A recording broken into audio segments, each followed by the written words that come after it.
आपको कभी आंखों के सामने अचानक से काले धब्बे या रोशनी की चमक दिखी है? ऐसा लगता है जैसे कोई मच्छर या जाला तैर रहा हो। अक्सर लोग इसे आम बात समझकर इग्नोर कर देते हैं, लेकिन ये एक बहुत सीरियस आंख की कंडीशन का साइन हो सकता है, जिसे कहते हैं रेटिनल डिटैचमेंट। तो ये रेटिनल डिटैचमेंट है क्या? चलिए इसको आसान भाषा में समझते हैं। हमारी आंख के पिछले हिस्से में एक पतली सी टिश्यू की लेयर होती है, जिसे रेटिना कहते हैं।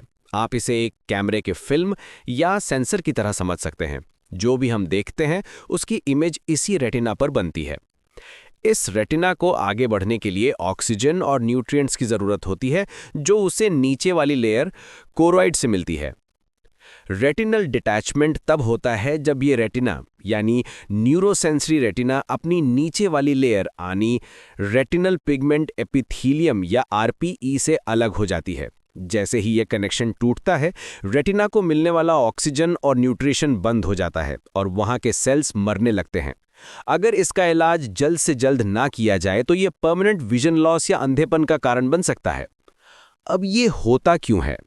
रेटिनल डिटैचमेंट के मेनली 3 टाइप्स होते हैं: रेगमेटोजेनस, ट्रैक्शनल और एक्सुडेटिव।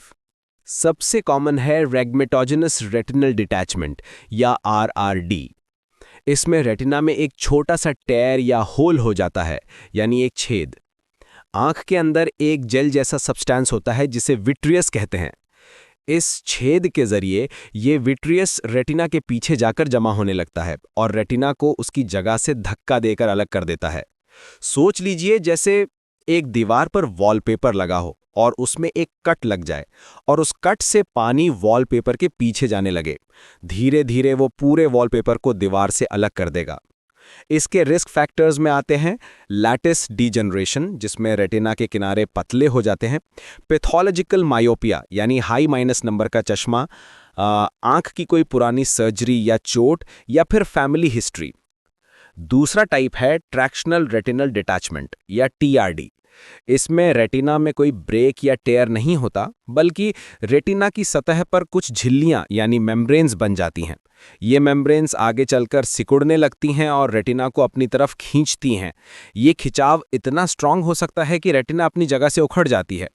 ये ज़्यादातर उन लोगों में देखा जाता है जिन्हें प्रोलिफरेटिव डायबिटिक रेटिनोपैथी है, या आंख में कभी चोट लगी हो, या फिर रेटिनोपैथी ऑफ प्री मैच्योरिटी जैसी कंडीशंस हों। और तीसरा टाइप है एक्सुडेटिव रेटिनल डिटैचमेंट। इसमें भी रेटिना में कोई ब्रेक या टेयर नहीं होता और ना ही कोई खिंचाव होता है। यहाँ प्रॉब्लम रेटिना के नीचे की लेयर्स में होती है। किसी ट्यूमर, इन्फ्लेमेशन या बीमारी की वजह से रेटिना के नीचे फ्लूइड यानी पानी जमा होने लगता है, जो रेटिना को ऊपर की तरफ पुश कर देता है। इसके कॉजेज में आंखों के ट्यूमर्स, सार्कोइडोसिस, सिफिलिस, ट्यूबरकुलोसिस या फिर प्री इक्लैम्सिया जैसी कंडीशंस शामिल हैं। तो एक पेशेंट को क्या महसूस होता है? रेगमेटोजेनस डिटैचमेंट वाले पेशेंट्स अक्सर बताते हैं कि उन्हें अचानक से ढेर सारे नए फ्लोटर्स यानी काले धब्बे दिखने लगे हैं। उन्हें फोटोप्सिया यानी रोशनी की अचानक चमक भी दिख सकती है। इसके बाद उन्हें लगता है कि उनकी विजन के एक हिस्से पर पर्दा सा आ गया है, जो धीरे धीरे बढ़ता जाता है।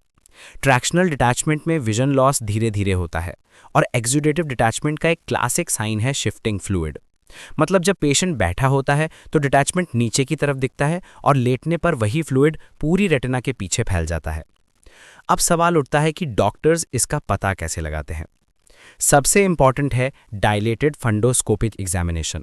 इसमें आई ड्रॉप्स डालकर आंख की पुतली को फैलाया जाता है, जिससे ऑफ्थेल्मोलॉजिस्ट एक इनडायरेक्ट ऑफ्थेल्मोस्कोप से रेटिना के कोने कोने तक ओरा सेराटा चेक कर पाते हैं। अगर आंख के अंदर खून जमा हो, जिसे विट्रियस हैमरेज कहते हैं, और रेटिना साफ ना दिखे, तो बी स्कैन अल्ट्रासाउंड का इस्तेमाल किया जाता है। अल्ट्रासाउंड से आरडी को आसानी से पहचाना जा सकता है। इंटरेस्टिंगली, एक्सपीरियंस्ड प्रोवाइडर्स के हाथों में पॉइंट ऑफ केयर अल्ट्रासाउंड की सेंसिटिविटी 94.2% और स्पेसिफिसिटी 96.3% तक हो सकती है। एक और काफ़ी इंटरेस्टिंग चीज़ है लिंकऑफ्स रूल्स। ये रूल्स डॉक्टर को ये अनुमान लगाने में मदद करते हैं कि अगर रेटिना डिटैच हुई है तो रेटिनल ब्रेक या टियर कहाँ हो सकता है। फॉर एग्जाम्पल, एक रूल कहता है कि अगर डिटैचमेंट सुपीरियर टेम्पोरल यानी ऊपर और साइड की तरफ है तो 98% of the time break detachment के सबसे ऊंचे पॉइंट के 1.5 क्लॉक आवर्स के अंदर ही मिलेगा। ये रूल्स एक तरह से डिटेक्टिव वर्क जैसे हैं, जो आखिरकार प्रॉब्लम की जड़ तक पहुंचने में मदद करते हैं। चलिए अब सबसे ज़रूरी हिस्से पर आते हैं, इसका ट्रीटमेंट। रेगमेटोजेनस और ट्रैक्शनल डिटैचमेंट का इलाज आमतौर पर सर्जिकल होता है। एक्सुडेटिव डिटैचमेंट को यूजुअली मेडिकल थेरेपी से मैनेज किया जाता है। आरआरडी के लिए 3 मेन सर्जिकल टेक्निक्स हैं। पहली है पार्स प्लाना विट्रेक्टोमी। इसमें सर्जन आंख के अंदर 3 छोटे पोर्ट्स बनाकर विट्रियस जेल को निकाल देते हैं। इससे रेटिना पर पड़ने वाला खिंचाव खत्म हो जाता है। फिर लेज़र या क्रायोथेरेपी से रेटिनल ब्लेक को सील कर दिया जाता है और आंख में गैस या सिलिकॉन ऑयल डाल दिया जाता है। ये गैस बबल या ऑयल रेटिना को अपनी जगह पर दबाकर रखता है जब तक वो हील ना हो जाए। SF6 जैसी गैस 2 गुना एक्सपैंड होती है और C3F8 गैस 4 गुना एक्सपैंड होती है। गैस अपने आप अब्जॉर्ब हो जाती है, लेकिन सिलिकॉन ऑयल को निकालने के लिए एक और सर्जरी करनी पड़ती है। दूसरी टेक्निक है स्क्लेरल बकल। इसमें आंख के चारों तरफ एक सिलिकॉन बैंड एक बेल्ट की तरह लगाया जाता है। ये बैंड आंख पर बाहर से हल्का सा दबाव बनाता है, जिससे रेटिनल ब्रेक बंद हो जाता है। ये बैंड परमानेंट रहता है।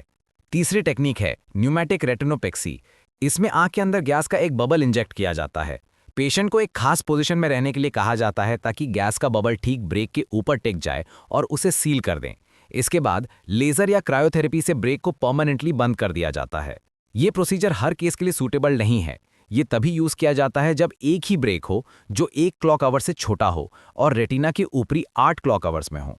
ट्रैक्शनल डिटैचमेंट के लिए भी विट्रेक्टमी करके उन मेम्ब्रेन्स को हटाया जाता है जो रेटिना को खींच रही होती हैं।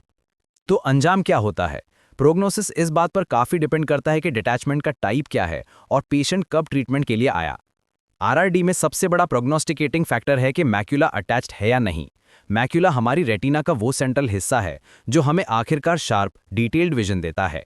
एक स्टडी के मुताबिक जिन पेशेंट्स का मैक्यूला अटैच रहता है, उनमें से 83% लोगों की विजन सर्जरी के बाद 20/40 या उससे बेहतर हो जाती है। अगर मैक्यूला अटैच्ड है तो सर्जरी में थोड़ी देरी होने से फाइनल आउटकम पर ज्यादा फर्क नहीं पड़ता, लेकिन अगर मैक्यूला डिटैच हो गया है, जिसे मैक्यूला ऑफ डिटैचमेंट कहते हैं, तो विजन की रिकवरी मुश्किल हो जाती है। ऐसे केसेस में लगभग 50% पेशेंट्स ही 6/15 तक की विजन रिकवर कर पाते हैं। इसलिए मैक्यूला ऑफ डिटैचमेंट की सर्जरी 1 हफ्ते के अंदर हो जानी चाहिए। कुछ एक्सपर्ट्स मानते हैं कि अगर सर्जरी 72 घंटे के अंदर हो जाए तो विजुअल आउटकम्स उतने ही अच्छे हो सकते हैं जितने मैक्यूला ऑन डिटैचमेंट में। सबसे आम कॉम्प्लिकेशन जो आती है वो है प्रोलिफरेटिव विट्रोरेटिनोपैथी या PVR।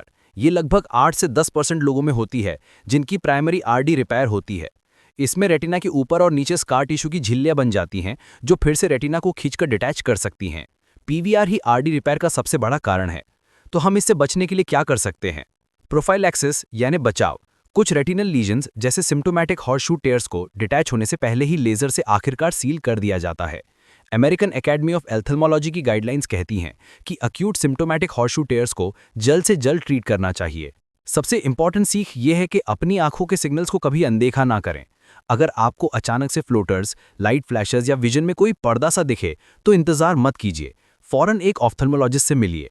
रेटिनल डिटैचमेंट एक ऑक्यूलर इमरजेंसी है। जितनी जल्दी इसका पता चलेगा और ट्रीटमेंट शुरू होगा, आपकी विजन बचने के चांसेस उतने ही ज्यादा होंगे। याद रखिए, इस मामले में समय ही दृष्टि है। टाइमली एक्शन आपकी दुनिया को अंधेरे में जाने से रोक सकता है।